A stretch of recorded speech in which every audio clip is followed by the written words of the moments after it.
బాధ్యతతో పొదుపు ఉద్యమం చేపట్టాలి.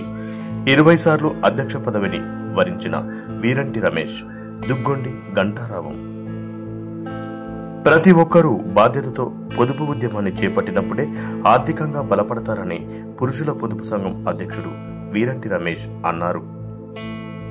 మండలంలోని మందపల్లి గ్రామంలో వికాస పురుషుల పొదుపు సంఘం 29వ వార్షిక మహాసభ కొనసాగింది.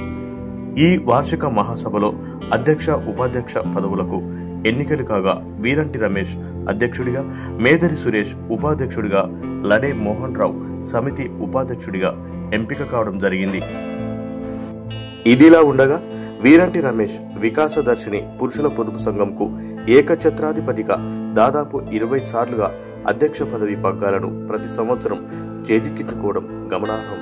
తనదైన శైలిలో పొదుపు సంఘానికి అంతులేని విధంగా అధ్యక్ష పదవి సేవలను అందించడం మామూలేమి కాదంటూ సంఘ పొదుపరులు, గ్రామస్తులు వీరంటి రమేష్ పట్ల ఎంతగానో హర్షం వ్యక్తం చేస్తున్నారు. ఇటీవల అనారోగ్యంతో మృతి చెందిన పాలకవర్గ సభ్యుడైన జెండక్రాంతి మృతి పట్ల సంఘం సభ్యులందరూ 2 నిమిషాల పాటు మౌనం పాటించారు.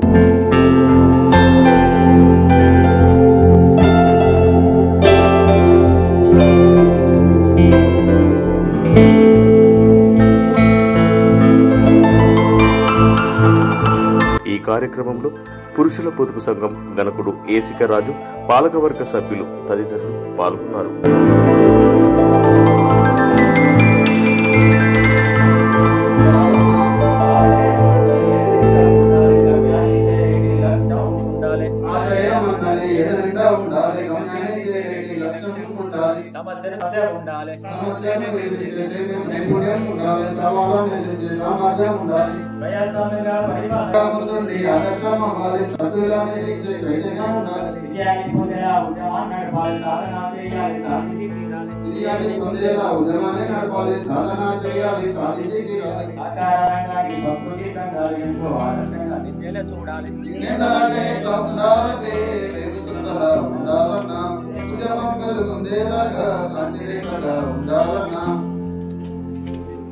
నేతలంటే ఎట్లా ఉండాలంటే వేగు చుక్కలా ఉండాలన్నా, ఉద్యమం వెలుగొందేలాగా కాంతి రేఖగా ఉండాలన్నా. నేతలంటే ఎట్లా ఉండాలంటే వేగు చుక్కలా ఉండాలన్నా. 10 ఏళ్ల క్రితం మన సంఘ పాల్గొనేటువంటి కాంతి జెండా గాంధీ కూడా చనిపోవడం జరిగింది. మరి ఆత్మశాంతి ఒక నిమిషం మౌనం పడవచ్చు.